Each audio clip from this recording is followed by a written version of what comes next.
Hello, everyone. It is Snack from Crow's Nest. It is September 3rd, and Deck Devastators 5 has just finished earlier this evening.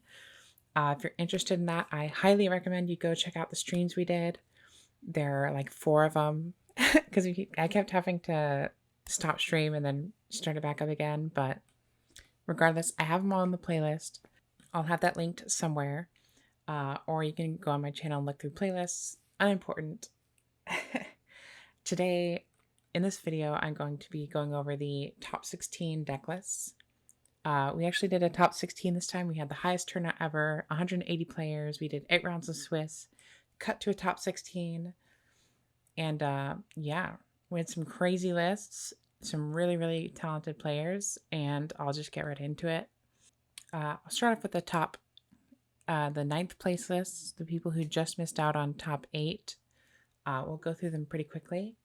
We had WT Breezy on Hero Beat, a more standard list, running, Snowman without the Diva package. We're running main deck Oppression.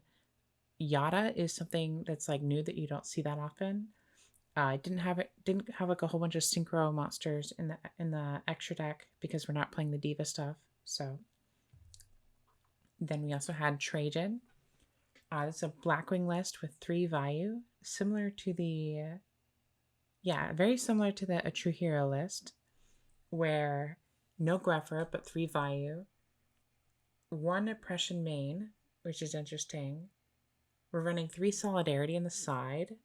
If you want to maybe, I guess that would make your Vayus actually 1600. So that's kind of interesting. We also had Purple Flurp running Vayu Turbo. This is a 1 hamster list with the classic 2/2 Grepher Armor package, Compulse in the main. That's pretty neat. Other than that, we are running the Necrogardna, no Sork, no Return. Also, we had OG99 with a Vayu list. Main deck Deck Dev. I mean, that is the namesake of the tournament series. Reaper in the main, 2 hamster. This looks very similar to a 10-foot list, other than the Deck Devastation virus. Neo Ceiling in the side is very, very cool. I'll say that for sure. Also, we had Handicap Crippen. They're running a dragon list. No Warrior Lady either. This is just like an old school, like 2020 Disaster Dragons. Actually, this is very, very, very similar to a Pro Storm list, I would say. But we're running the 3 Exploder Dragon. That's not something that you would see before. But the 1 Smashing Ground, the Solidarity, that has some Pro Storm influence. At least, if it's not influenced by Pro Storm, it's like they both converged on the same cards. Then we have Escapery with a pretty crazy frog list. We're running triple creature swap, triple econ, and autonomous action unit. Main deck needle ceiling. We're running triple jar, triple yada. This is an insane frog list. Double hamster, double Ryko, breaker in the main, air bellum to summon off of hamster, Trag and Gores, double battle fader, scapegoat. Like, the only frogs we're actually running is 1 Treeborn and 3 Swap Frog. What an insane list. I don't even know what to call that, actually. 2 Dark Dust Spirit. Wow. What a crazy, crazy... Oh, wait. I think the idea with this list is to creature swap your opponent a Dark Dust Spirit and then activate Yada. Wow. And then and it becomes Pot of Greed. That is pretty crazy. And you get it back in the end phase, obviously. Huh. How about that? And then Cincy James running a Hero Beat list. And instead of the Diva package, they're playing triple Crystal Seer with the Yadas, but no Divas. And we do have Transom with a Diva Hero Beat. That's the more modern list, the stuff that you are seeing more frequently nowadays. We have a main deck DD Warrior Lady, main deck Compulse. So, starting off the actual top 8, we have an insane list from Roghnach, the GOAT, the Frog King himself. And I mean, just looking at this thing, it is insane. We have double treacherous, which I think is pretty funny. You're not milling it, so it's just like you're one of them for sure is going off, and the other one, I guess you're fine with it if you draw it after you've used the first one. He told me to call this Garden Frogs, and you can see he's running 2 Black Garden. A lot of the Gear Town lists will only run the one, but his deck actually makes great use of Black Garden, where you can pop Black Garden if you have 3 tokens to bring back like a Caius, or you see that he has the 3 instant fusion. On stream, we witnessed him actually summon the Reaper on the Nightmare with instant fusion, pop a token to bring it back out of the grave, and then like attack directly with it. All kinds of crazy stuff. You notice the Dark Dust Spirit. If Black Garden's face up, then these monarch effects get to be chain blocked by Black Garden. It's just like Lad is crazy because you get like the free material off the Gear Town, and then if Lad is already on the field and Gear Town is activating in the grave, Lad actually won't negate it because Lad only negates card activations, not card effect activations. It's like there's so many crazy ruling stuff that this deck has to deal with. We're running Shiba Warrior Tarot. I didn't even see that in there. Like, this is absolutely based. Honestly, I kind of hope that he puts out a video showing off his entire run, because I feel like the very little that we got to see on stream is not enough. I want to see more of this deck, and I hate frogs. Everyone knows that. We have the Mausoleum to bring out the Lad, which is like, we saw so many games where the Lad was just too much. I think round 1 he got paired against Yomero on Glads, and that's like, you're playing frogs and you go up against somebody who's playing Glads round 1, someone who is topped with Gladiator Beasts, supposedly your worst matchup, and the Lad just completely destroyed it. So yeah, and as you can see, we're not actually relying on Monarchs too much. Like, people are siding in, most people for frogs are siding in a ton of pulling the rugs, but we're literally only running 2 swap, not even 3, 2 Caius and Dark Death Spirit, and like, I don't think rug hits anything else. So like, you're bringing in your rugs against this and you're just gonna whiff. Like, this is such a creative list. We have Ancient Gear Beast in the side for anything that has like annoying like set monsters. We have the Christia, which you can summon out off of Mausoleum. We have Hino Kaigatsuchi to make them discard their entire hand. Maybe that's like for Dragon Turbo or something. What a base. We have the Necro Valley. The whole thing revolves around field spells, despite the fact that Treeborn Frog can't bring itself back with field spells. Wow, what a crazy, crazy list. Okay, on to the next one, which is also an insane list. We have Pana 2525 with a Virus Turbo. So he's running, we got to see on stream the power of this deck, in that it's kind of just a dragon deck. So you Gold Sark for the Future Fusion, you're trying to send the Wyverns and the Red Meds, and you have the double Red Med, triple Wyvern. That's the ratio that Fitz had when he was playing dragons. And you got the Primat, the Drago, all this kind of stuff. It's kind of like a dragon deck in that regard. But instead of trying to play your A game is Future Fusion, right? Most other dragon decks, their B game is like, I guess I'll like play Mass Dragon, and just like try and like survive until the Future Fusion gets here, or like I'll use Warrior Ladies to banish your stuff, which he still has too, or like I'll use Snowman Eater and like Raikou, and I'll just like kind of bide my time. He's like, no, my B game is just obliterating all your cards with the viruses. So he's just setting Fusilier Dragon and tributing it off for like Eradicator or Deck Dev. Same thing with Kozaki, just setting these monsters with his normal summon. And like, he's also just got Morphing Jar in here if you think that you're fine with those. Like, what a crazy deck. He's got the main deck Mind Crush because after he viruses you, he knows exactly what's in your hand. The Call the Haunted to bring out like Fusilier or something. I mean, this is just... We saw Skill Drain come in, where I think he had a Fusilier that was like normal summoned or something. You changed skill drain to stuff. Like, this deck was pretty crazy. So congrats on him for also getting top 8.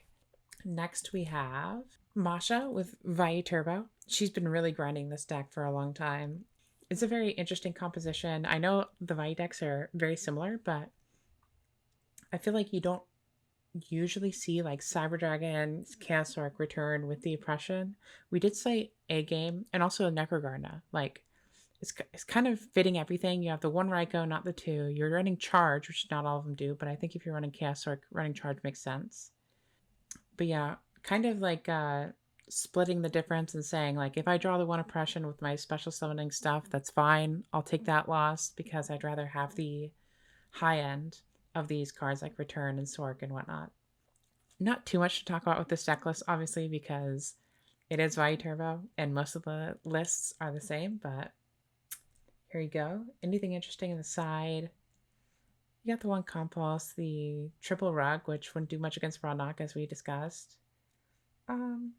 Yeah, ultimately pretty standard list. I think I spoke to her a little bit, and she said the Necrogarna was really great, so something to note there. Then we have Dartx with Hero Welladad.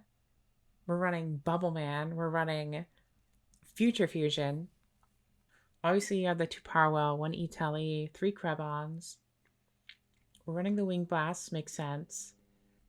The Bubble Man is interesting, special it out. And then you aren't restricted to your normal summon as much that way.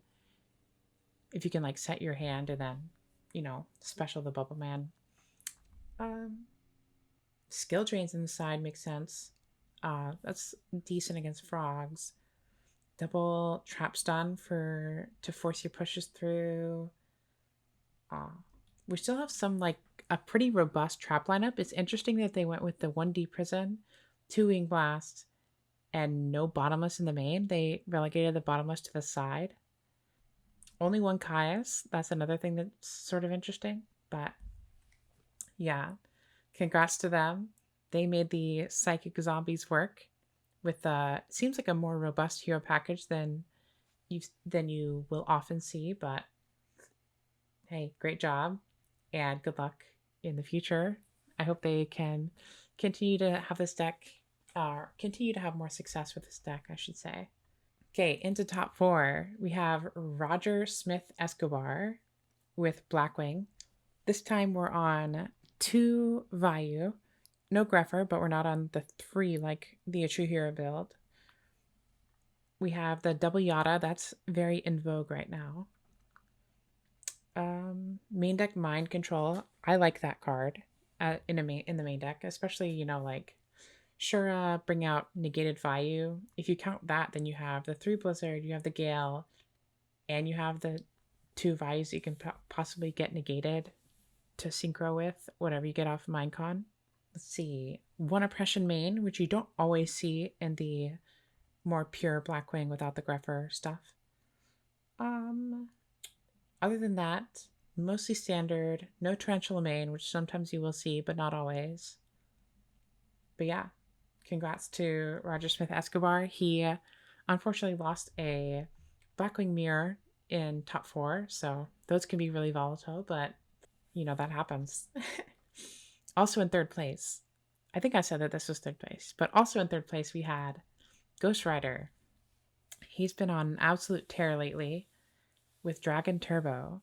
He won the RBET that was online. He's running the Reckless Greeds. The Vortex Trooper is now in the side. That's interesting. I think we used to be main decking 2 of them, and now there's only 1 in the side. This is interesting because it's like, other than the Reckless, this is going back towards a more Hydro Pump style list, I think. There's no Gores, but we're running Trag. I find that interesting. We do have a Gores on the side.